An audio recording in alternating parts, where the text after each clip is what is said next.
Welcome to Your Thoughts, Your Reality with Michael Cole, the podcast that shines a compassionate light on the journey of veterans battling through life's challenges. Michael is a dual elite certified neuroencoding specialist in coaching and keynote training presentations, dedicated to guiding military veterans as they navigate the intricate pathways of post-deployment life. Join him as we delve into the profound realm of neuroencoding science, empowering these brave individuals to conquer universal battles, procrastination, self-doubt, fear, and more. Together, let's uncover the strength within you to re-engage with families and society, forging a new path forward. All right. Hello, everybody. So super excited today. Linda and I have been working on getting her on the show, and we made it happen. So I'm very jazzed about that. So a little bit about Linda. Linda Zelnik is a seasoned leadership coach and educator with ALTA Coaching. She specializes in helping high-achieving, purpose-driven leaders, entrepreneurs, and coaches cultivate effective and compassionate leadership. And we're going to talk a lot about that today, and I'm really excited for that. Linda has a passion for guiding others to achieve communication mastery, which is so important, especially in today's world. Prevent burnout, again, super important. We might need an hour, Linda. And manage their priorities effectively. So, Linda, why don't you tell us a little bit more about yourself, if you will? Sure. Yeah. So I am, as you said, a leadership coach. I'm an author, I'm a coach educator, and I am just really passionate about supporting leaders as their thinking partner to show up the way they want to in the world. And that looks differently for every leader, their definition of where they are and where they want to go, and why. So diving into the purpose of that is really meaningful. And so we get, really clear on those things, and then we hold on tight, and just see where their flourishing leads them. Absolutely love that. I truly do. So if we can, why don't you tell us just a little bit, how'd you get into coaching, and what led you to this purpose for yourself, for that matter? Sure. So I have a varied career. I started out in cross-cultural marketing that led to international importing and exporting and working in that realm of corporate America, and also have spent some time overseas teaching at universities in China. And then at some point in my career, about 14, 15 years ago, was able to combine those two things, international business and higher ed. And so I led global studies for a local university. And after about 5 years there, moved into an academic program at the university that specialized in supporting mid-career professionals going back to finish their bachelor's. And in that program, we built in some really innovative and experiential classes that included leadership coaching. My master's is in leadership, and some of my first clients, student clients, were veterans. And I thought, this is just amazing to watch these veteran students, as well as our other mid-career students, really bring in what they were strong at, and then we would just work on adapting those into where they were now and where they wanted to be. And so I thought, man, so I did that at the university for them for a couple more years, and just with life and family needs, decided to take a break from that, and thought, of all the things I'm walking away from, leadership coaching is what I'm going to miss the most. And so I just decided to dive deep and open a company and see where this might lead, and supporting more people in a more broad capacity. Fantastic. And, I always love to hear how people, their journeys, and then where, as Les Brown says, life be lifing, right? Things come up and so on. So it's really, really cool to see how the journeys in life take us. And when we look back, we're like, how did I get here? And then you literally just kind of step back, and the little 2% changes in the steering the ship takes us to our purpose and takes us to the amazing things that we want to do. So I love the story. That's so true. Yeah. Thank you for sharing. So leadership can sometimes feel, really like a tightrope between, compassion and authority. So Yeah. I'd love to get your feedback on how do you guide leaders to know and to navigate those waters? hmm Great question. And I think more that it's often a redefinition of those terms, like what is authority and what is compassion. And I don't think that they're polar opposites. We often have false dichotomies, and I think um, authority and compassion are two of those. And it's not either or; it's both and. So how can we be strong and kind? And how can we be authoritative for the mission, but not to our people because they have a lot of strengths to bring to the table? How do we tap into those strengths, empower them, give them autonomy and direction so that they thrive, means the whole team and the mission thrives. Yeah, and I love that you said that because you really can be both.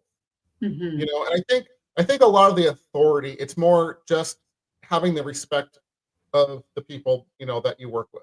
Would you Yeah, agree with that? Yeah. totally. Yeah, you really, and in reality, unless they respect where you're coming from, it's going to be difficult to exercise that authority. And so that will go so far for a short period of time until you really got to get buy-in and acknowledge and accept and welcome all the voices and encourage them to get stronger too. Oh, absolutely. Yeah, and hmm I think, for me, it's always about, hey, learn their strengths so hmm that it makes you stronger as well. Yeah.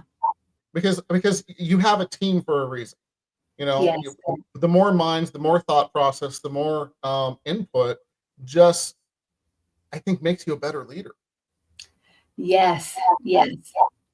Yeah. So many veterans struggle with finding a new sense of purpose after service. My experience with working and coaching with veterans is, a lot of times they don't know what they want. They don't know what they Mhm. love, right? So I know this is one of the things that you're passionate about working with people with.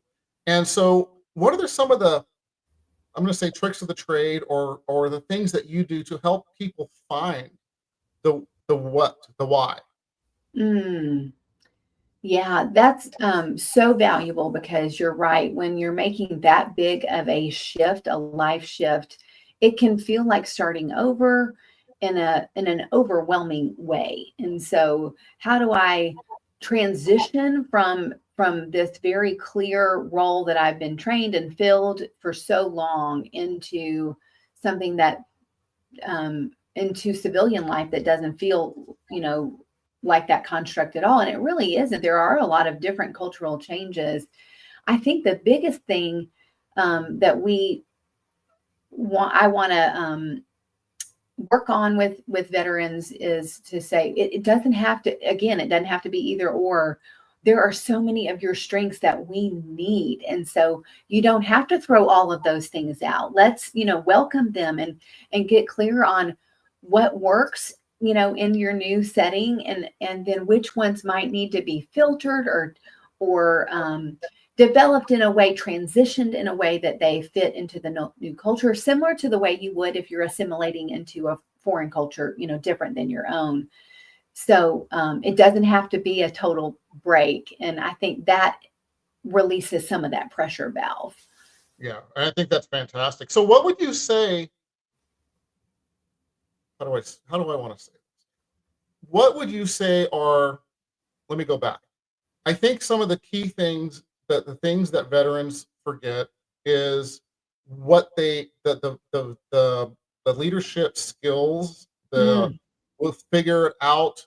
I'm gonna figure it out. I can figure it out. When they get it back into the civilian world, I'm not talking all veterans, but I see the pattern all the time, is that they forget that they have these skill sets that people want, yeah. desire, need, truly need in the civilian world, in your own business, working for someone else, corporations, whatever the case may be. Again, whatever you want. So, what are some of the things that you see that can help them kind of re-engage in all those skill sets that they've been conditioned with in the military, and use that to their advantage? Yeah. Well, some of them are simple things like an assessment, like a character assessment, a VIA assessment, or a DISC assessment, where you really get like a standard view of how, what strengths you're bringing to the table and how those might show up. And then you kind of reference those with what you are wanting to do in civilian life. I also think it's really valuable for so long they've given to a specific mission, and it's not necessarily one that they've defined but have adopted. And so asking some questions about what they really want. And a lot of people, no matter where they're coming from, have these unspoken dreams that they don't think are possible. And so I really get excited when those get voiced, because most of the time they are possible. I truly believe, number one, that past results don't predict the future. And without a disruption, if you've got a disruption, they don't predict the future, right? And then also, if you can dream it, you can do it, because you've been given that dream that's specifically yours.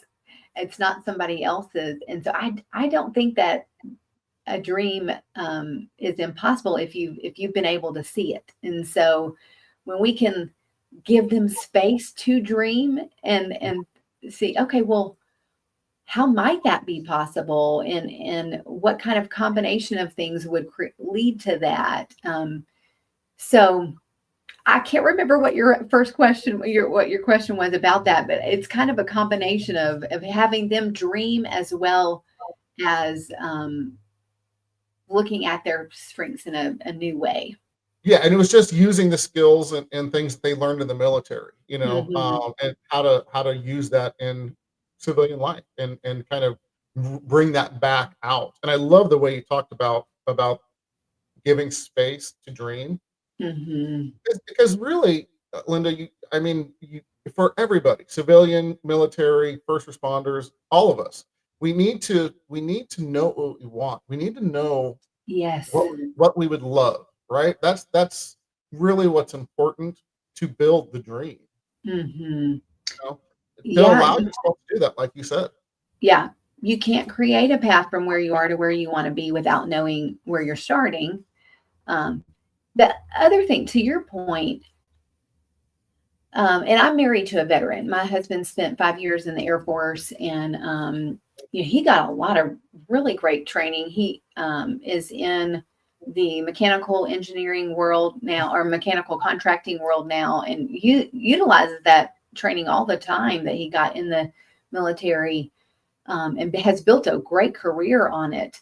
And between, of course, living with him and then seeing my military students and then getting to coach other personnel now, the amount of training that the military provides is significant too, especially with leadership training. And so I feel like some vets don't really know that they have a big leg up on people who haven't had that experience, and maybe even take for granted that some skills that they don't realize are pretty valuable, because ever so often they're being looked at for, okay, what's your next move and how do we get you ready for that before you need to be. And it's just a really intentional process, that training, and the regularity of it is just something I didn't witness in my own corporate career.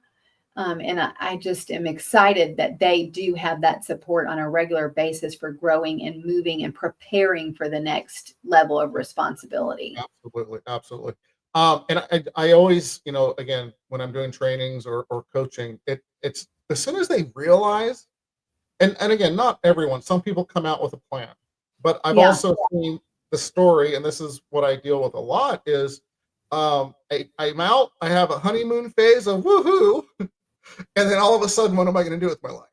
Yes. And then some of the negative setbacks start, coming into play. So I think having that dream, having a plan, having community, especially with again, veterans and first responders, of course, as well, but coming out when you're retiring, whether it's been 2 years or 27 years, it's so important to have that kind of plan in place.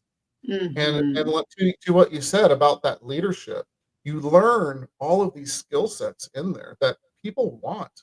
So Yeah. the more you think about that, the more you have the plan moving out into civilian life, the better off you're going to be with community and employment. Again, whether you do something for yourself and that build that dream, or maybe your dream is corporate America, whatever the case may be. So, I That's love right. to bring that up.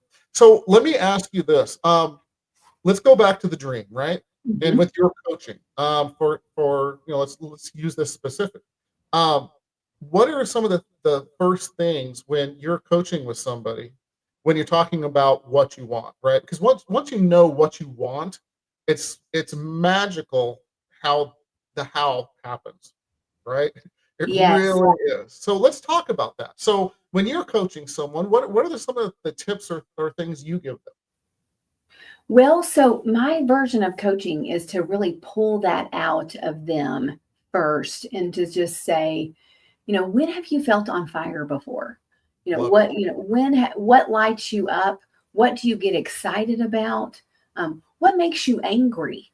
Those things, both of those give us cues about our purpose from two different angles. Mhm. And so, we might spend some time asking those kind of questions, or pretend you've had all of your needs met, all of the needs of those you want to take care of met, and money is no issue. The whole lottery kind of scenario. What is it how would you want to spend your days? Where do you want to leave an impact and add value to the world? Um, so those are kind of some of the dreaming questions we might talk about, in order if someone is thinking, I'm tired from my service and I don't know what I want right now. We might start talking there. Yeah, I think it's Yeah. fantastic. So, and it's very cool, and you bring this up when you see them light up, and as a coach, Mhm. right? Yeah. Or a friend for that matter. It's Yes. like that's what you should be doing. It's one of the Yeah. most amazing things to experience. So I just got chills even. I know. I know. Yeah, that's fantastic. So let's go to again, the plan, right? So Mhm. you know what you want to do. What would you tell people for your fulfillment? You know what you want to do. You know what you'd love. What do you tell your coaching clients, if you will, friends for that matter? What are the first steps then? How do you know what the first steps are? Because I know, I work with this as well with my coaching and trainings. It can be overwhelming, right? Mm, It's like, holy, excuse my language, shit. You have this big, huge vision, dream, goal, whatever you want to call it. And then yeah. it's, well, crap. And then what happens to so many people, especially people that don't have coaches, they go, oh, that's too much. I can't do that. So talk to me about your process a little bit. I'd love to hear that. Yes. So that overwhelm is real. The struggle is real with that. It's real for all of us. Our brains are just designed to keep us safe. And so when we think about, reaching for a big thing, the brain's going, no, no, stay where you are. This is what's safe. Um, but growth happens outside of your comfort zone. And so that whole statement, what got you here won't get you there, is very, a very, there's a reason why that exists, because if you stay safe, you can't get where you're going. And you'll likely need some new tips and strategies or frameworks, to do that. So a couple of ways that I think is that you can break that down into something that isn't overwhelming is to, one, just start with the end in mind and reverse engineer, like break it down into what that might look like, and Mhm. just keep nudging it back, nudging it back, nudging it back until you have something that's attainable, within a short time period. Yeah. Um, Yeah, I love that. yeah. And a simpler version of that is to just have someone take a deep breath and say, what is the smallest step you could take in that direction? Love it. Absolutely love that. So I 100% am right there with you. I absolutely agree. Chunk it down Hmm. so you have many visions, many goals, and then Yeah. celebrate the heck out of each one. Celebrate that you even Yes. have the goals. I mean, literally, physically, get up, dance, pat yourself on the back, Yes. because and smile. It releases all these amazing. Sorry, I'm going to geek out on neuroencoding just for a second. Yeah, go ahead. Releases all of these amazing chemicals in your brain and creates new neural pathways and Mhm. strengthens them. So the more you do that, and your brain is going, what was that? I want more of that. And you start doing it more. You start looking for more. You're more excited about it, and it reduces the anxiety and overwhelm Mhm. when it starts to come up. So I love that you said that, and I had to geek out. But when you chunk Yeah. it down and make those small goals, it's so important. And again, Yes. celebrate them, man, because we do not celebrate enough in this world. That is so true. And thank you for saying that, because it really is not just celebrate what you would call a win, but celebrate every effort. Because John Maxwell says, sometimes you win, sometimes you learn. And so a lot of times, and I see this with clients regularly, we're hesitate to celebrate something that we didn't, if we didn't do the whole thing 100%, right? Like people are hesitant to celebrate their effort, but effort is one, like you said, 1%, 2% makes a huge difference over the course of time. It's that compound change, Mhm. not that it's often tiny little steps, not giant leaps. So celebrating every single effort, in deepening your neural pathways and your go-to, and reminders. Well, if I did that, I can do this. Um, so Absolutely. yeah, that Fantastic. celebration is huge. Yeah, and I want to just add on to what you're saying is when you steer, you have your ship, and people hear me say this because I love the analogy. Whenever you're on a ship, right, and you're in control of the ship, which is, let's call it your life. I don't know. And so if you see a vision, a goal, whatever you want to call it, where you have fulfillment and you can turn that wheel. I don't know what it's actually called. I do. I can't think of the name. Anyway, the wheel. Let's call it on the boat. Um, Sure. 2%, right? Over miles, you get to such a different destination.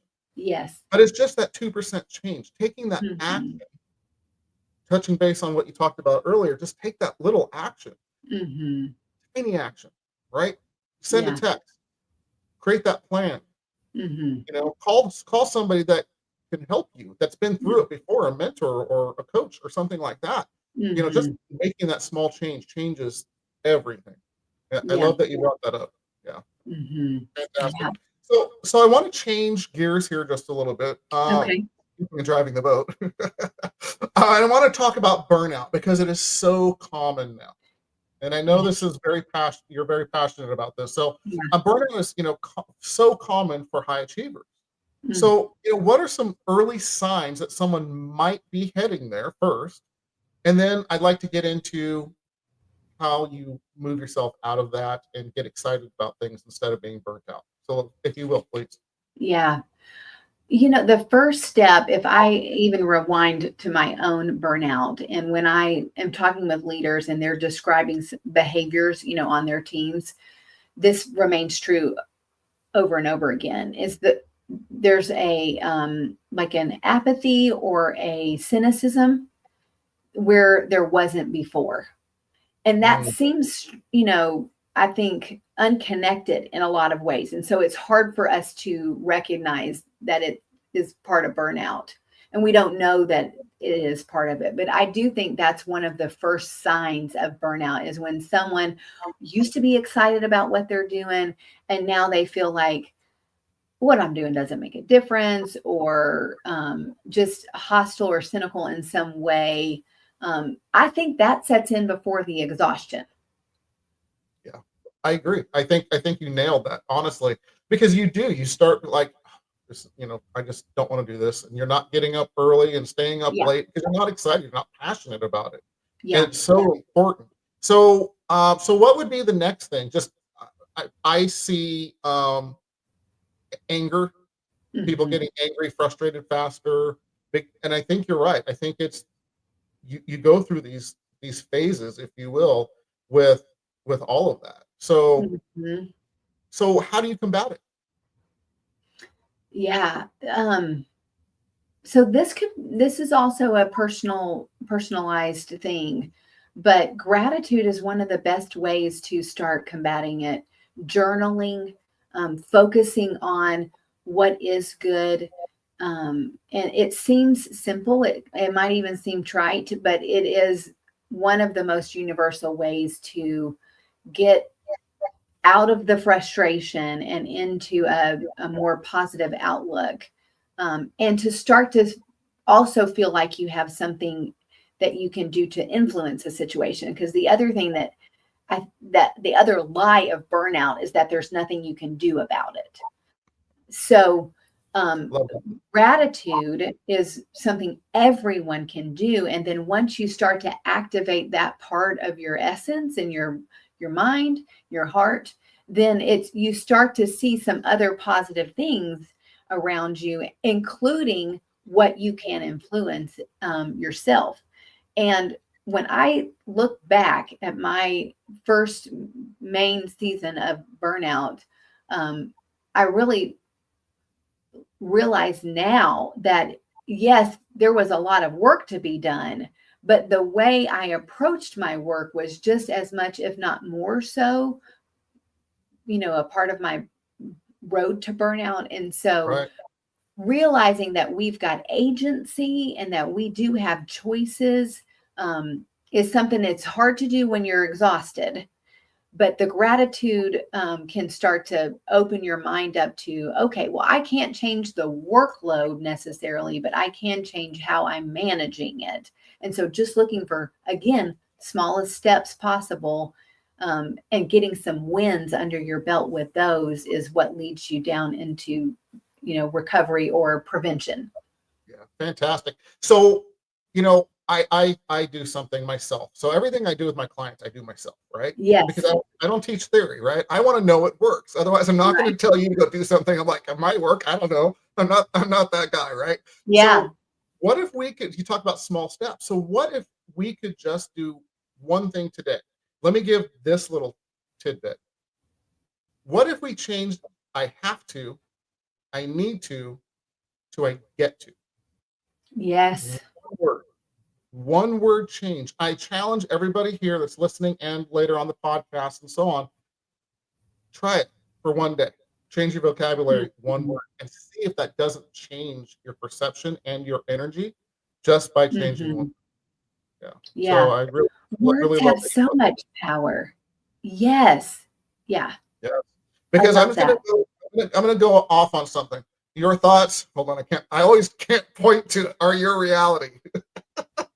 So if the words and the thoughts that you bring into your own life can give you energy or it can wipe you out. That's why you see people from the same background. One goes in it is goes the wrong path and drugs and crime and Yeah. I'll even go suicide, and one is thriving and doing amazing in the world and experience the Mm. same thing. It's the thoughts, and I'm going to go with the definitions you gave to those thoughts even more so. So Mm.